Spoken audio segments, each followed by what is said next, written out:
Bom, queria fazer um agradecimento a Deus e contar um pouquinho para vocês de como foi a experiência essa semana. Falei para vocês há umas 2 semanas, né, que nós temos alguns irmãos da nossa denominação que são lá da região de Minas. E durante muitos anos a gente teve uma distância assim, de projeto, uma distância de perspectiva, né, da denominação, fora a distância física, né? Então, graças a Deus, o Senhor providenciou que nessa semana nós tivéssemos um tempo juntos, nós tivéssemos participamos juntos de terça a quinta-feira de uma conferência aqui na Expo Dom Pedro. Então, uma reunião de 1.500 pastores, líderes, de várias denominações, e a gente esteve junto nesse tempo, de terça a quinta-feira. Então, começava às 8h30 da manhã e acabava às 10 horas da noite. Então, nesse intervalo, a gente teve um tempo de interação. Então, queria agradecer a Deus pela oportunidade que nós tivemos de estarmos juntos e pedir que vocês orem, né, porque eu era o mais velho de lá, para vocês terem uma ideia, com toda essa juventude que me é pertinente. Todos os outros pastores, eles eram mais jovens, 35, 31, 26, então pastores que formam a nova geração da nossa denominação. Então, queria que vocês estivessem orando por eles. Então, nós tivemos 2 pastores de Belo Horizonte, tivemos um pastor de Conselheiro Lafayette, em Minas, um pastor de Brasília, tivemos o pessoal de Araras. Então, estejam orando por nós, para que a denominação siga se fortalecendo, não para que leve somente o nome, mas que possa levar, de fato, o Evangelho do Reino de Deus. Irmãos, nós vamos trabalhar um novo tema hoje, né, uma nova série de estudos no mês de setembro. E antes que vocês, algumas pessoas sensíveis a me conhecendo um pouquinho, né, como eu sou, às vezes vão perguntar assim, mas você está bem? Você parece que estava meio estranho. Não, na verdade estou super bem. Meu único problema é uma crise de enxaqueca que começou ontem e está até hoje. Então já tomei inúmeros medicamentos, até na veia, e não está melhorando. Então, estou super bem, não estou triste, tá bom? Então, se eu transparecer isso para vocês, é só uma dor de cabeça.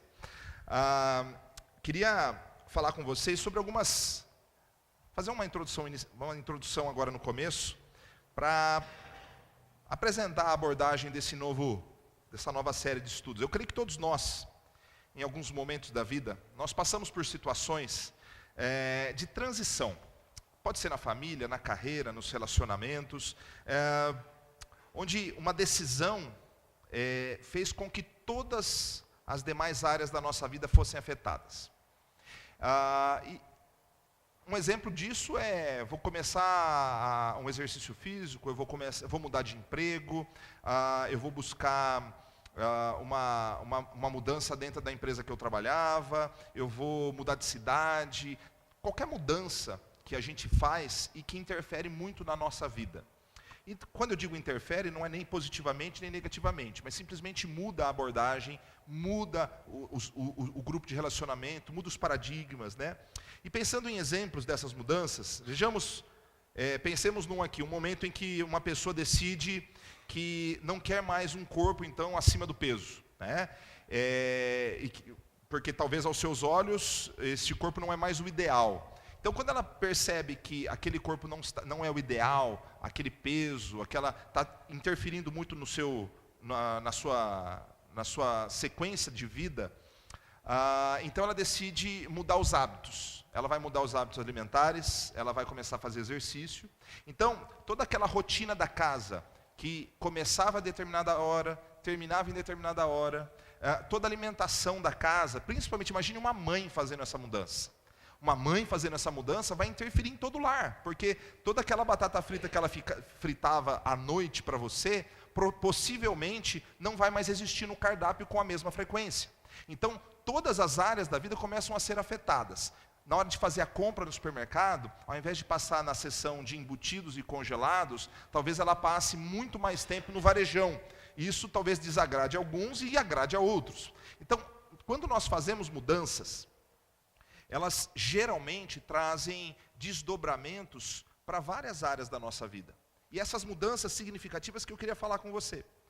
Agora, existem mudanças, como por exemplo, usando o exemplo da mudança de hábitos alimentares, que são quase que compulsórias. Você começa a passar mal, você chega no médico, o médico fala o seguinte: olha, se você não mudar seus hábitos alimentares, você vai morrer na semana que vem.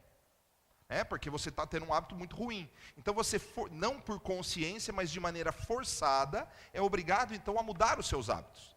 Agora, aproveitando o mesmo exemplo, pode ser que alguma pessoa, apesar de consciente da necessidade, apesar da obrigatoriedade imposta pelo médico, ainda assim essa pessoa escolhe manter os seus hábitos. Então, esses quadros, diante de uma mesma situação, veja que são situações e escolhas diferentes. Existem dietas forçadas, que às vezes são seguidas, às vezes não são seguidas. Quer seja pela consciência ou pela falta dela, deixa-se então, ou se muda um hábito alimentar. Mais uma vez, o mesmo ocorre na nossa vida com Deus.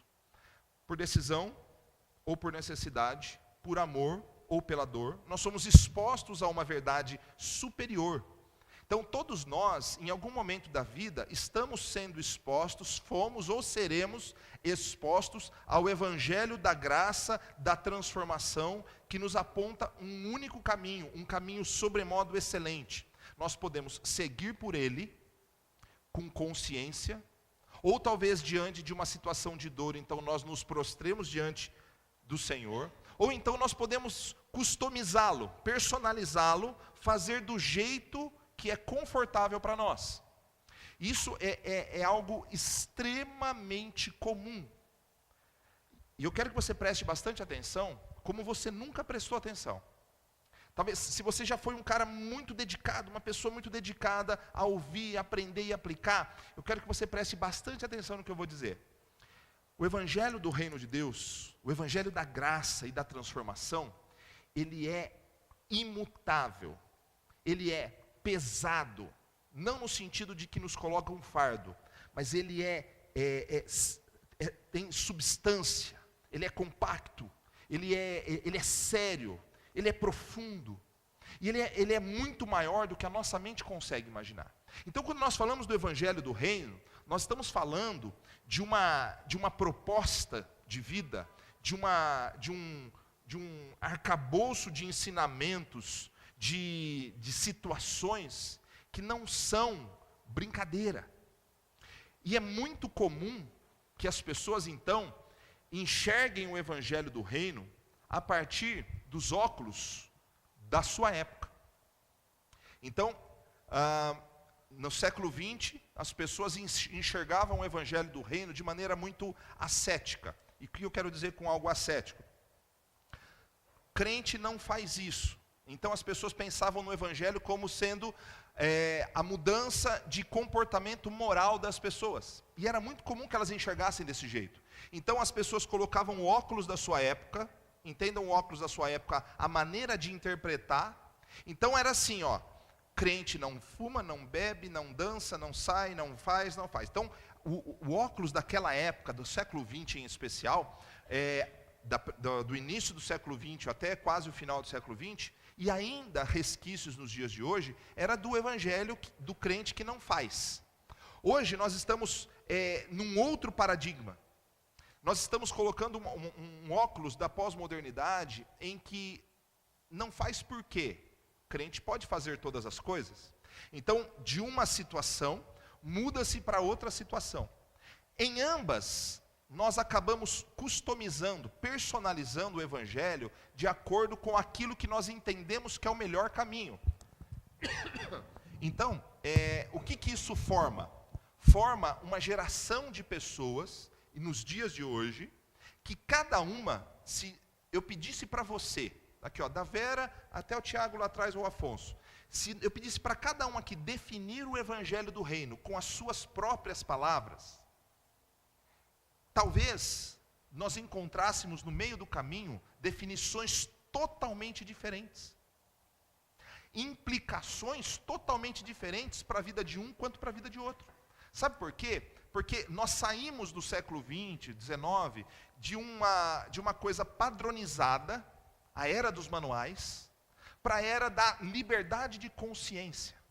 Então, dentro da liberdade de consciência, é possível, aos olhos das pessoas, construir um evangelho que não lhe incomode tanto quanto incomodou os nossos pais, os nossos avós. E eu não estou dizendo que aquela época era melhor e que essa época é pior, e nem que essa é melhor e que a outra era pior. É simplesmente uma constatação de que as pessoas interpretam o evangelho do reino de acordo com aquilo que está na mente, no imaginário, na percepção das pessoas. Então, não se imaginava há um século atrás, a música na igreja com a característica que ela tem hoje. Né? E como não se imaginava há 200, 300, 400 anos atrás, que era possível fazer determinadas coisas como igreja. Então, essa perspectiva macro, abrangente, ela interfere na nossa maneira de lidar com o evangelho do reino.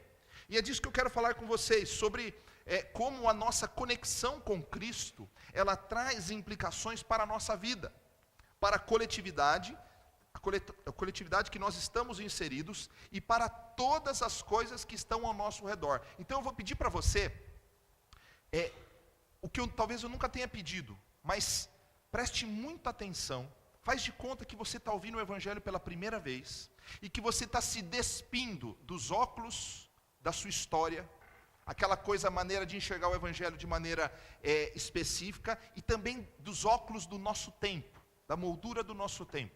Eu quero que a gente se debruce nas Escrituras, para a gente extrair aquilo que Jesus disse, não aquilo que, e eu não estou dizendo que aquilo que os nossos pais ensinaram, os nossos líderes ensinaram, estavam errados, não foram ensinamentos errados necessariamente, mas eu quero só que a gente pense a partir de uma perspectiva totalmente bíblica, para que a gente então consiga viver no tempo presente, a partir de uma visão totalmente diferente, ou pelo menos parcialmente diferente, se nós estivéssemos caminhando de alguma forma na direção correta, que a gente faça os ajustes necessários para que a gente seja de fato conduzido pela missão de Deus.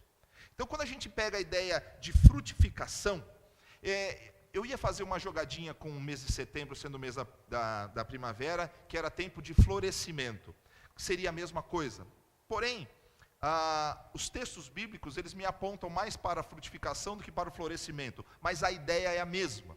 A ideia é a mesma de trazer um novo ar, uma nova maneira de respirar a vida a partir dos óculos do evangelho e não da cultura. A cultura nos ajuda a encontrar a linguagem de comunicação, mas o evangelho é o nosso alicerce. É aquela substância, é aquele algo com substância, sabe? Aquela coisa que é encorpada, a ponto de nos abranger, nos envolver e mudar todas as áreas da nossa vida. Então, eu sei que muitas vezes eu e o pastor Marcelo parecemos um pouco repetitivos, eu sei disso, mas eu preciso formar, é minha responsabilidade formar pessoas, treinar pessoas e capacitar pessoas para que enxerguem o mundo a partir de uma realidade diferente, a partir de um espírito crítico com aquilo que acontece aí fora. Então, se em alguns momentos eu parecer um pouco repetitivo, saiba que é intencional. E quando eu digo que é intencional, é alguma coisa que eu planejei, que eu pedi a Deus direção, que Ele me orientou dessa forma, tá bom? Então, título: Tempo de frutificar, conduzidos pela missão de Deus. Essa figura que eu vou usar hoje, ela está demonstrada no Evangelho de João, capítulo de número 15, e vou pedir que você deixe aberto em João 15. Apesar de ser um texto bem conhecido, talvez seja um texto no qual nós devamos prestar mais atenção, e ao invés de sentir o peso da obrigação, precisamos entender a dinâmica da realidade entre o descanso e o trabalho.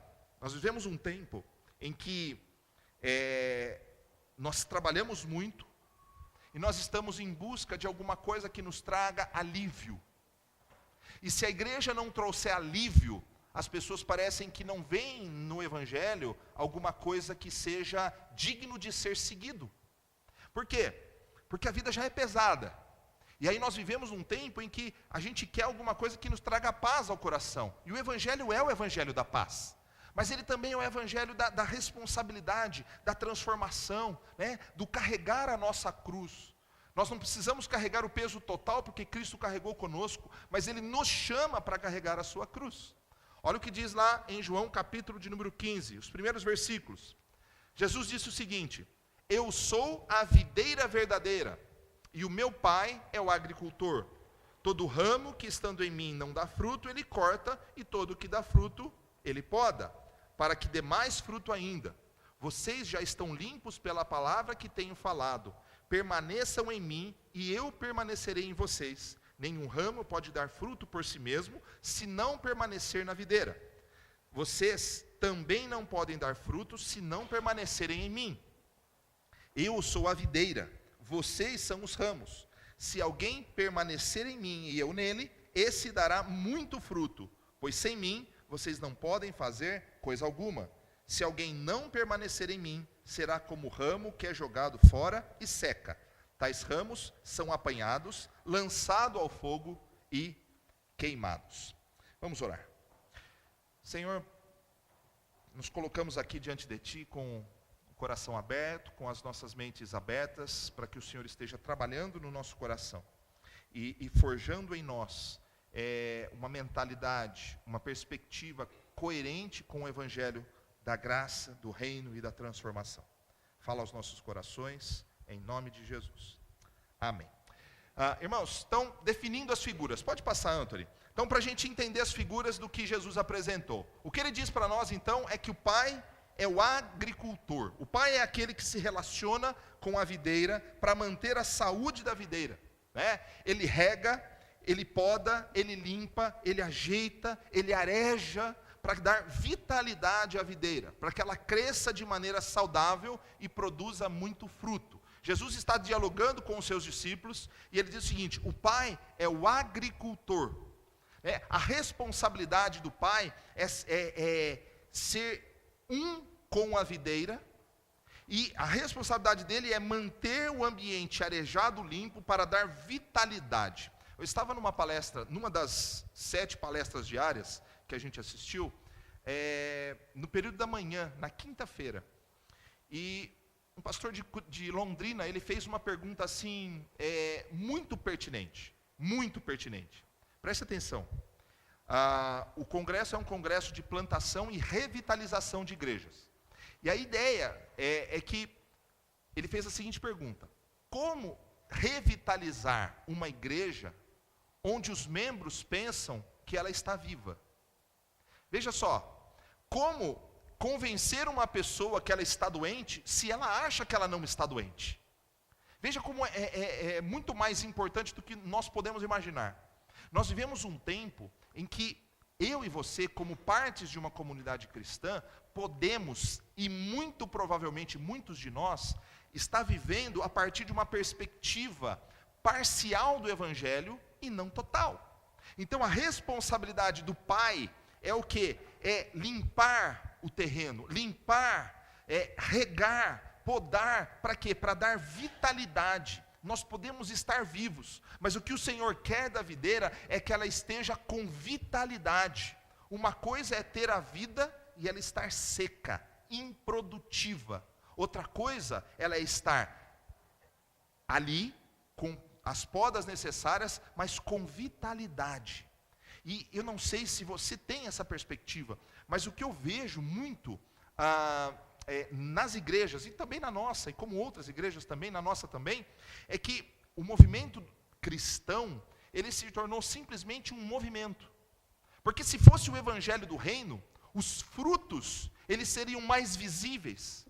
A transformação das pessoas seriam muito mais visíveis, né? Então a responsabilidade do Pai é ser o agricultor, aquele que poda, aquele que limpa, aquele que rega, aquele que cuida, e ele está em conexão com a videira. Pode passar. E a videira é Cristo. Cristo é o todo, é a planta. Ele faz essa analogia, assim como outros exemplos na Bíblia.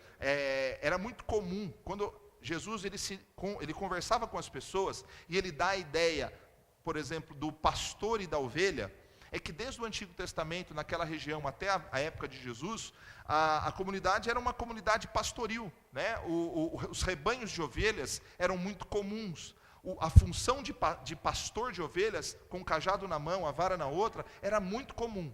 Então ele pega a linguagem da época. Veja, a cultura interfere na forma de comunicação. Para quê? Para que ele apresente um conteúdo eterno, um conteúdo de transformação.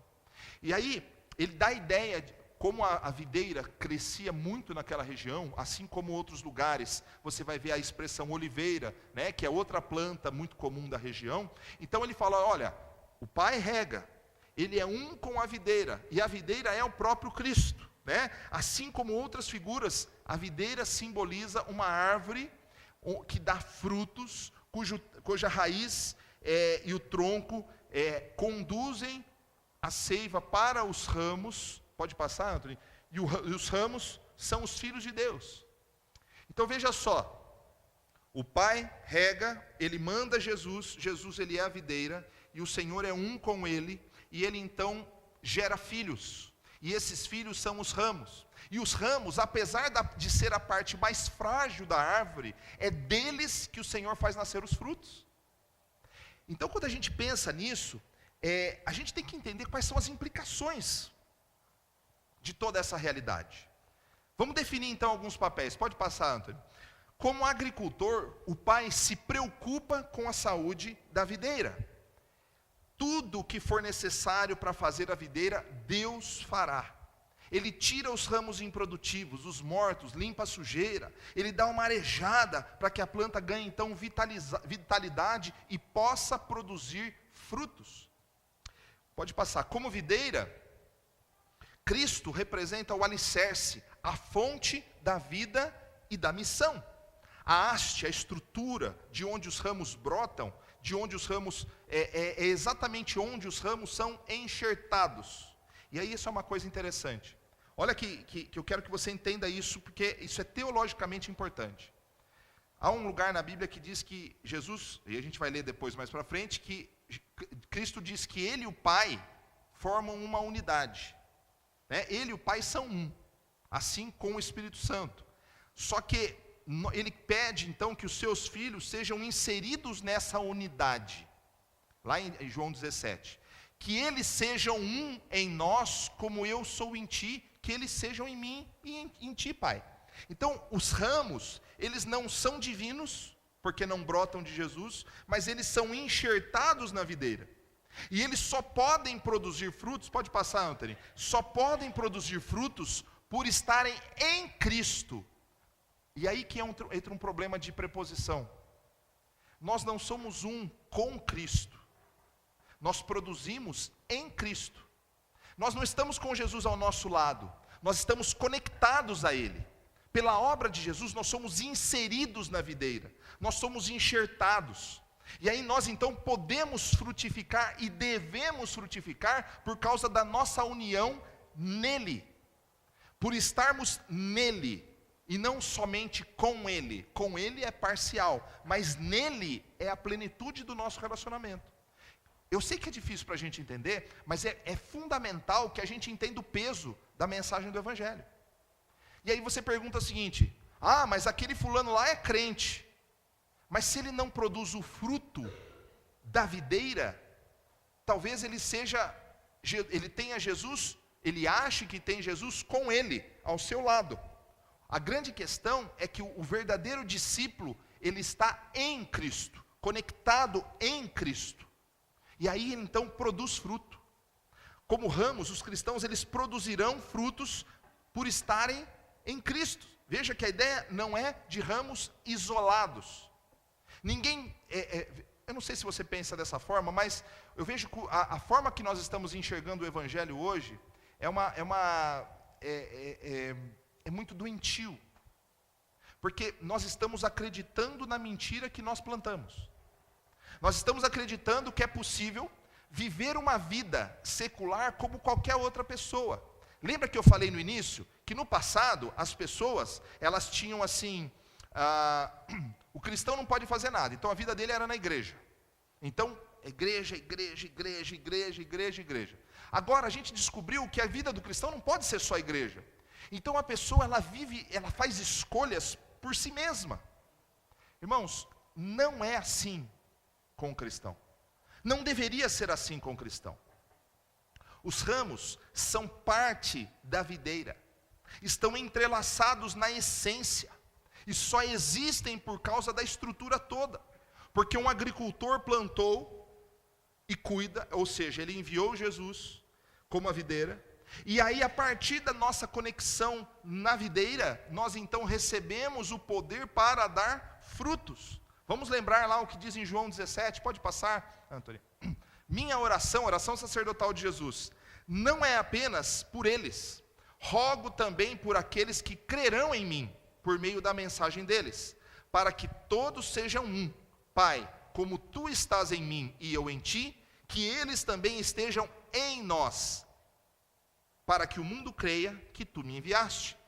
Dei-lhes a glória que me deste, para que eles sejam um, assim como nós somos um, eu neles e tu em mim. Que eles sejam levados à plena unidade, para que o mundo saiba que tu me enviaste e os amaste como igualmente me amaste. Veja só, a Trindade, o Pai, Filho e Espírito Santo, são três pessoas na mesma essência, mas que são exemplo da comunidade perfeita. Então o Pai envia o Filho, mas o Filho também está no Pai, e nós então somos inseridos nessa unidade para dar fruto. Veja que não estamos falando de muitas coisas que nós temos visto hoje na comunidade cristã, e nem coisas que nós temos aprendido durante muitos anos da nossa vida. Quando eu digo isso, é porque frutificar, irmãos, está na essência dos ramos. Pode passar, Antônio. Frutificar está na essência dos ramos. É por isso que ele diz que aquele que está em mim produz fruto. Se não produz fruto, talvez não esteja nele. Porque, veja só, é impossível, segundo o texto, nós estarmos em Cristo, recebendo do poder do Espírito Santo para produzir frutos e continuarmos do mesmo jeito. É impossível. Algo que nós precisamos entender de uma vez por todas é esta nossa conexão com Cristo, que, sem sombra de dúvidas, traz implicações para a nossa vida. Cristo em nossa vida transforma a nossa maneira de ver o mundo, de nos relacionarmos com os outros, com a nossa vocação, com as nossas decisões sobre o presente e sobre o futuro. Todas as áreas da nossa vida passam a ser transformadas por essa mudança de mentalidade. É mudança total. Eu ouvi uma definição esta semana, daquilo que eu quero dizer para vocês. Diz que nós somos uma geração que está tão preocupada em deixar a vida leve, que nos esquecemos que as coisas pesadas são fundamentais. Nós não podemos achar que o Evangelho pode ser vivido a partir de uma versão light, soft, personalizada por nós mesmos. Nós vivemos um Evangelho que não interfira nas nossas decisões. Irmãos, isso é real. Como pastor eu digo isso para você. Nós vivemos um Evangelho, estamos vivendo o Evangelho que seja adaptável à nossa maneira de crer e viver. Isso não existe, isso não é Evangelho. Isto é outro Evangelho e não o Evangelho de Cristo. O Evangelho de Cristo é aquele em que nós, em todos os momentos, em todas as decisões do presente, do futuro, nós então colocamos o Senhor como prioridade. Veja só, primeira coisa, Deus não pode ser inserido nos nossos planos pessoais.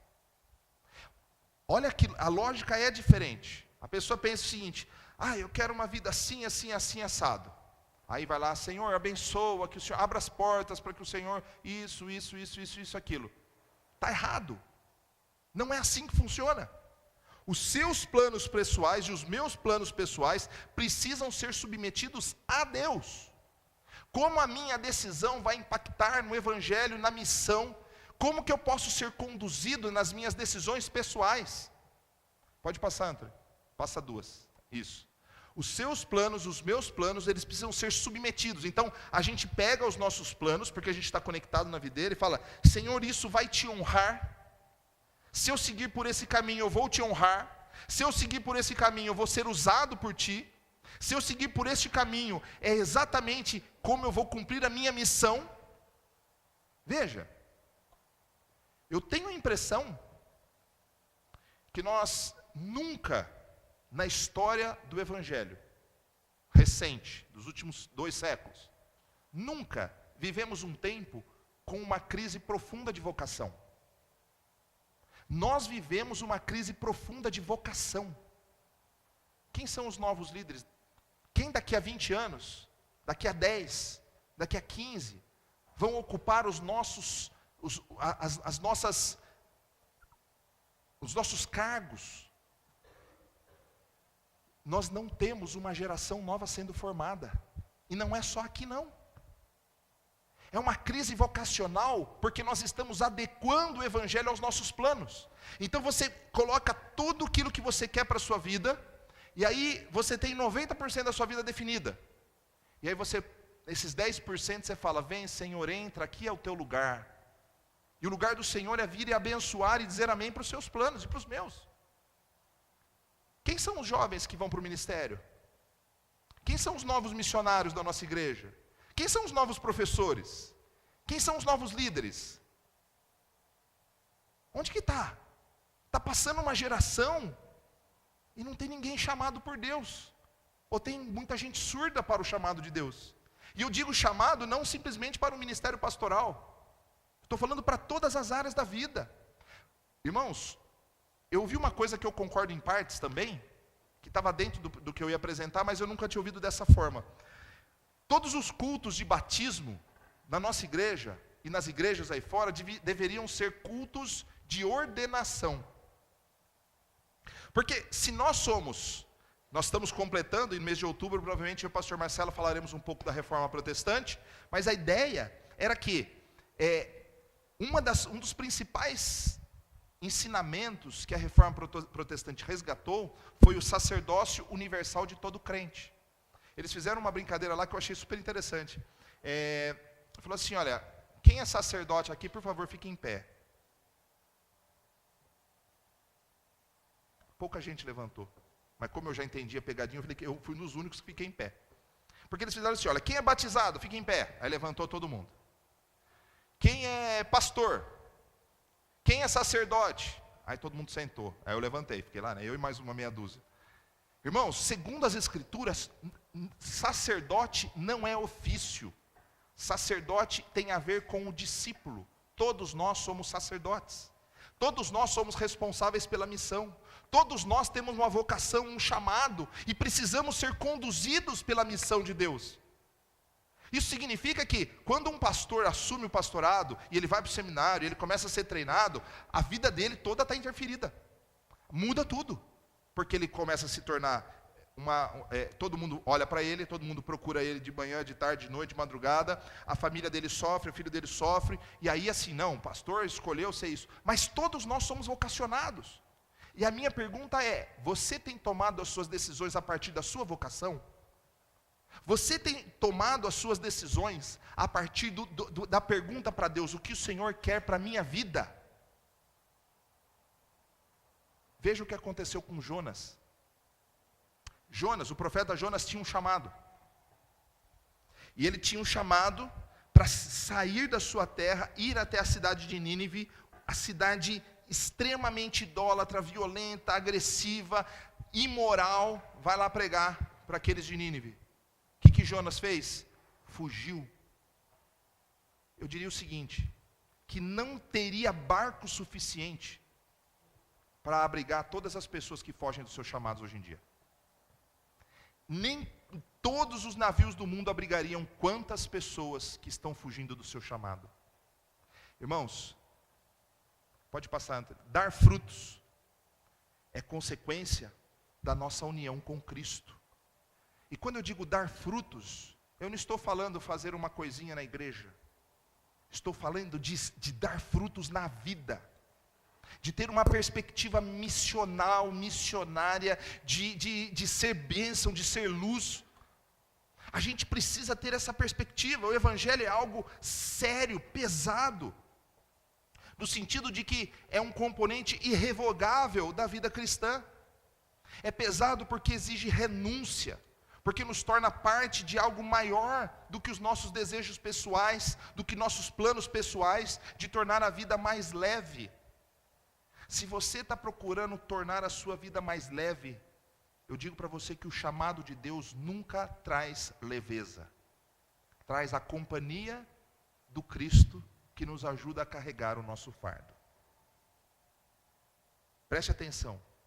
Quando nós estamos ligados à videira, a nossa pergunta não pode ser: Senhor, abençoe os meus planos. Ajude-me a alcançar isso, alcançar aquilo. Estou querendo muito. Não. Quando nós estamos inseridos como ramos na videira, é a própria videira que conduz o nosso caminho. É a própria videira, o próprio Cristo, que nos abençoa, nos capacita, nos comissiona, nos vocaciona para darmos fruto e muito fruto. E a pergunta que eu faço para você é o seguinte: se o agricultor está em missão na terra, e a videira é a base desta missão, Cristo é a base dessa missão, que estão produzindo seiva, mandando para os ramos para frutificar, não há outra missão mais importante para nós que somos seus ramos do que a missão de dar fruto, muito fruto. Se não for assim, irmãos, não há razão para crermos que nós estamos em Cristo. Talvez nós tenhamos Cristo conosco, no nosso imaginário, nos nossos crucifixos. Talvez nós até acreditemos que somos bons cristãos, mas quando nós estamos em Cristo, o fruto é parte da essência. É parte da essência. As nossas decisões pessoais precisam considerar o nosso chamado e a nossa vocação. E é por isso que a igreja sofre hoje em dia. Porque muitos são chamados, poucos escolhidos. A seara está branca e poucos estão dispostos a dizer sim à sua vocação. E não vem com aquela ladainha de que o meu papel é fazer isso. Não importa qual seja o seu papel. A sua vocação envolve a missão de Deus. Deus está em missão na terra. Nós vamos falar isso semana que vem, a partir de Colossenses 1. Deus está em missão na terra. E a pergunta é: como nós podemos viver do jeito que nós estamos? Você já esteve numa situação que você era responsável, e aí tinha lá, ou na classe, no trabalho, tal, e o negócio tinha pressa. Aliás, eu brinquei com os meus amigos de Minas, né, que eu aprendi, a duras penas essa semana, como nós somos estressados em São Paulo, né? Não na cidade, mas como nós somos estressados. Falou: pessoal, nós temos que sair 8 horas. 8 horas eles iam tomar banho. E ficava lá: não, pega um bocadinho que já estamos indo, né? Então eu falava assim: gente do céu, vamos embora. E aí não estou dizendo que eles estão errados e eu estou certo, mas como a diferença cultural ela é grande. E eu acho que é justamente essa diferença cultural que o Senhor às vezes nos propõe uma reflexão. O mundo está aí despedaçando em todas as áreas. E a gente ainda está fazendo planinho egoísta. Implicações, parte final, implicações para a vida dos ramos. E não é do Rafael Ramos, nem do Tony Ramos, mas dos ramos ligados à videira. Primeira coisa, olha o que diz o verso 7. Verso 7 diz assim, se vocês permanecerem em mim, e as minhas palavras permanecerem em vocês, pedirão o que quiserem, e será concedido. Veja só, quando nós estamos na videira, nós temos uma compreensão abrangente da vontade de Deus. Temos pedir e receber só é possível se nós fazemos isso segundo a vontade de Deus. Então, quando nós sabemos que Deus está em missão nesse bairro, nessa direção, nessa família, nesse lugar, então nós entendemos o plano de Deus, e quando nós entendemos o plano de Deus, nós começamos a pedir que o Senhor nos abençoe a cumprir essa missão. Quando nós estamos em Cristo, nós temos uma visão ampla da vida. Veja só o verso 8. 8, a primeira parte, diz assim: meu Pai é glorificado pelo fato de vocês darem muito fruto. Pode passar, Anthony. Então, uma das implicações é que Deus é glorificado quando nós damos fruto. Deus é glorificado. Olha, veja a parte B. E assim vocês serão meus discípulos. Então, pode passar. Nós somos então contados como discípulos só quando damos fruto, e não quando nós dizemos que somos discípulos de Jesus, mas quando nós estamos dando fruto. Porque se nós não damos fruto, nós então somos cortados, porque nós não estamos inseridos. Olha o que diz o verso 10, pode passar, Anthony. Se vocês obedecerem aos meus mandamentos, permanecerão no meu amor, assim como tenho obedecido aos mandamentos do meu Pai, e em seu amor permaneço. Então, obediência é consequência da união com Cristo, não é obrigação. Não é assim, eu tenho que fazer. Não. Se eu estou em Cristo, eu estou recebendo a capacitação, a vocação, o chamado para dar fruto. A pergunta é: onde estão os nossos vocacionados de hoje?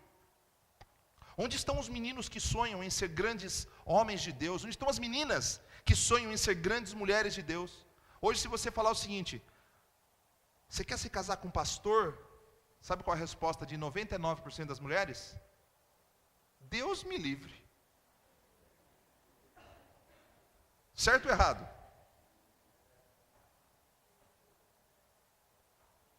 Irmãos, nós estamos vivendo uma crise vocacional. As pessoas estão se tornando surdas ao chamado. Surdas. Porque são medrosas, egoístas, amantes de si mesmas. E não tem palavra mais direta para dizer a verdade. Quando nós escolhemos seguir pelos caminhos, eu não estou dizendo que todos vão ser pastores, mas que todos têm que ter uma missão onde quer que estejam. É mais ou menos assim: Senhor, eu quero estudar medicina, eu quero estudar arquitetura, eu quero estudar pedagogia, mas eu quero que o Senhor use a minha vida na minha profissão para que eu interfira na sociedade a partir da missão que o Senhor tem para mim ali. E aí, não somente na sociedade, mas na comunidade. Eu acho lindo as pessoas procurarem no YouTube as igrejas. Aliás, isso é muito comum, né? As pessoas elas visitam as igrejas para ver as características que cada uma tem. E aí chegam numa igreja muito organizada, muito linda, e falam: nossa, pena que a nossa igreja não é assim. Ela não é assim por sua culpa e por minha culpa. Não é por minha culpa, é pela nossa culpa. O que nós não somos é por culpa nossa. Porque nós fazemos pouco, nós medimos muito o que fazemos. Nós fugimos da responsabilidade, nós postergamos as decisões. É uma crise vocacional, é uma geração que não diz sim ao chamado de Deus. Se alguém quiser vir após mim, negue-se a si mesmo, tome a sua cruz e siga-me, diz o Senhor. Onde estão os vocacionados? Para serem bênção onde quer que estejam. Onde estão, por exemplo, as pessoas que trabalham em empresa, trabalham em escola, que chegam e falam o seguinte: pastor, eu queria fazer um trabalho para as pessoas que tem muita mãe lá na minha escola, que está com um filho com problema, vamos procurar um especialista para a gente se reunir aqui, e vamos chamar essas mães para dar uma palestra num lugar. As pessoas não pensam. Sabe por quê? Porque os óculos que elas estão vestindo, são óculos de uma geração que adequa o Evangelho aos seus planos. E não adequa os seus planos ao Evangelho e ao seu chamado e à sua missão. Pode passar, Antônio. Veja só o que diz o verso 11. Tenho dito essas palavras para que a minha alegria esteja em vocês e a alegria de vocês seja completa. Eu vou falar uma coisa para vocês que ninguém acredita. Ninguém acredita. É difícil para as pessoas acreditarem. Ou quase ninguém. Mas quando nós entendemos que apesar da nossa miséria, apesar da nossa falibilidade, da nossa incapacidade, o Senhor usar a nossa vida para determinadas situações, você tem aquela tendência no primeiro momento de se vangloriar achando que você que fez. Mas o fato é que a nossa alegria brota da certeza de que, apesar da nossa incapacidade, é o Senhor que nos usa. Veja só, não é o tronco, nós somos inseridos como ramos e somos incapazes de sustentar. Você já viu como o ramo da videira é fininho? Você viu como é fininho? E as uvas brotam daquele ramo fininho. Sabe por quê? Porque o Pai é o agricultor e Cristo é que nos sustenta. E então é possível que um milagre biológico tenha uma analogia espiritual. Porque nós somos improdutivos por conta própria, mas quando estamos nele, damos muito fruto, e fruto agradável ao paladar. Isso nos dá alegria. Servir nos dá alegria. Mas as pessoas preferem adequar os planos de Deus aos seus, ao invés de inserir os nossos planos na vontade dEle. Pode passar, Antônio. Nós somos inseridos na missão, diz o verso 12, o meu mandamento é esse, amem-se uns aos outros como eu os amei. Veja só, não somos nós que criamos os planos. Deus amou, Jesus amou, então nós somos inseridos nesse plano para amar.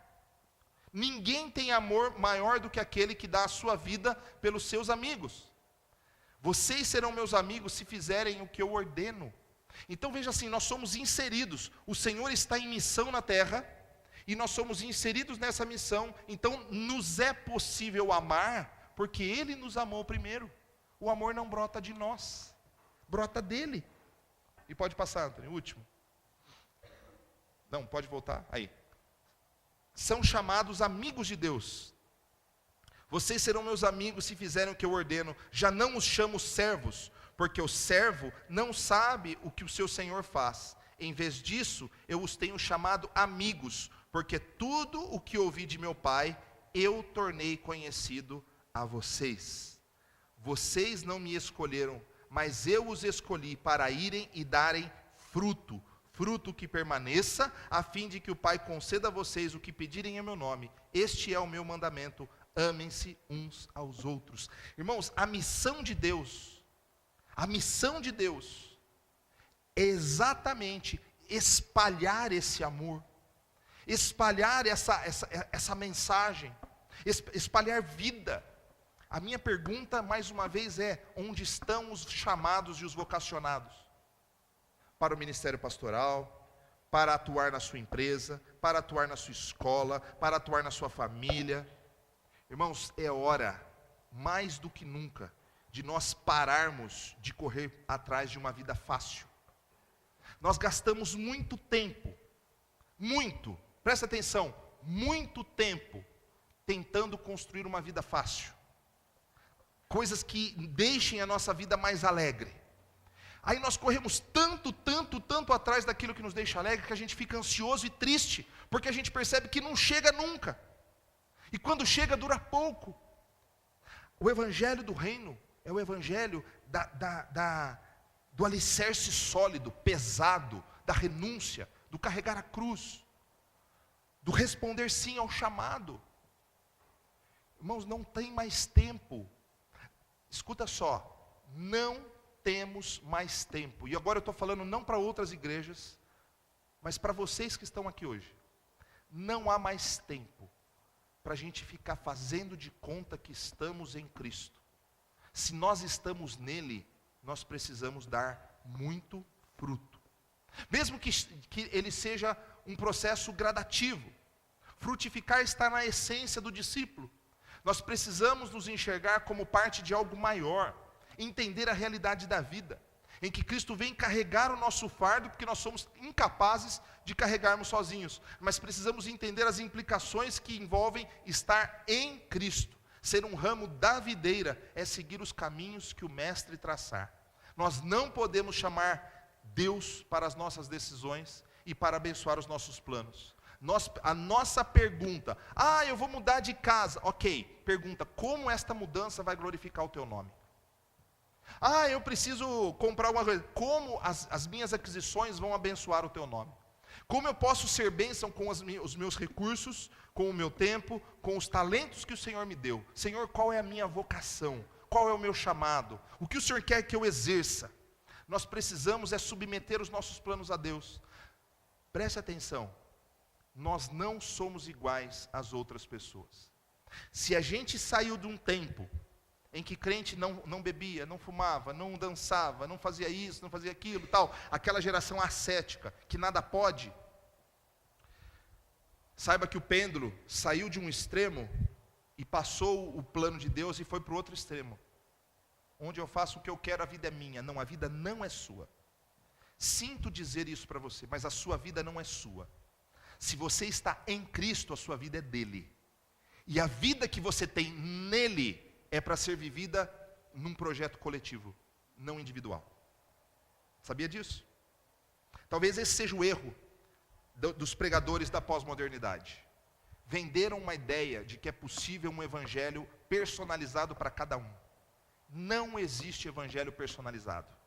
Existe um evangelho apenas. O evangelho em que nós estamos nele e os projetos são dele e nada do que eu faço é para mim, é para todos. É para a coletividade. A sua decisão interfere nessa comunidade. A sua decisão interfere na sua família. A sua decisão interfere no seu trabalho. Então, se interfere, você tem que entender, Senhor, o que o Senhor quer que eu faça? Qual é a direção que o Senhor quer me dar? A minha vida não é minha, a minha vida é tua, Senhor, para que o Senhor use conforme o Senhor quer. Sabia disso? Sabia que talvez a oração hoje que nós vamos encerrar é para você dizer para Deus, Senhor, me ajuda a abrir mão da minha vida. Me ajuda, me dá sabedoria. Discípulos de Jesus são ramos ligados à videira para dar frutos para o reino e não devem fazer tudo para tornar a sua vida com menos responsabilidade. Por isso que eu digo para vocês que o verdadeiro evangelho não é atraente para as multidões. Ele não é atraente, porque a mentalidade das multidões é a mentalidade da vida fácil, do evangelho personalizado. E aí as pessoas se sentem muito felizes. Eu repito isso e eu vou repetir quantas vezes forem necessárias. A pessoa acorda na segunda-feira, feliz da vida, porque fez tudo o que queria no final de semana, aí fala assim, que o Senhor abençoe a nossa semana, Deus na frente. Deus na frente? Pelo que eu entendo muitas vezes é Deus atrás, porque eu vou dirigindo os passos, e vem Senhor, abençoa aqui, vem Senhor, abençoa aqui. Aí consegue alguma coisa e fala, Deus abençoou. Segundo o evangelho do reino, não tem como nós personalizarmos e vivermos uma vida parcial. Um cristianismo de Facebook, de WhatsApp, um cristianismo secularizado. Temos que encarar o peso da seriedade do evangelho e desfrutar da leveza que é passar pelos desafios no Senhor. Este não é um dia qualquer. É um dia de desafios, de um chamado para frutificar, com a seriedade que talvez eu nunca tenha dito para você. Eu quero dizer que os dias são maus, o tempo se aproxima e Cristo está atuando no mundo enquanto muitos de nós estamos distraídos e satisfeitos em nossas rotinas religiosas, fazendo os nossos planos conforme a nossa vontade. Isso não é evangelho.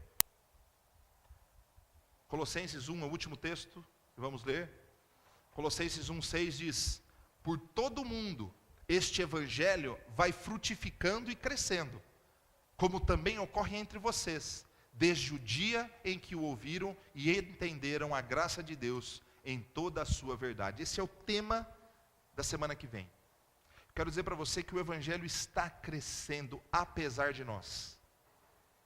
E muito maravilhoso é saber que nós podemos fazer parte desta expansão quando realmente levamos a sério o fato de estarmos em Cristo e não somente com Cristo.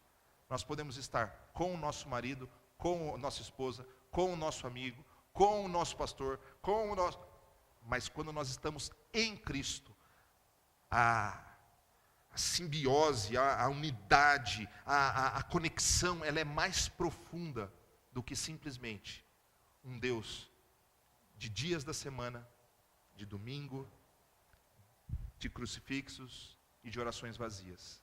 É tempo de frutificarmos, conduzidos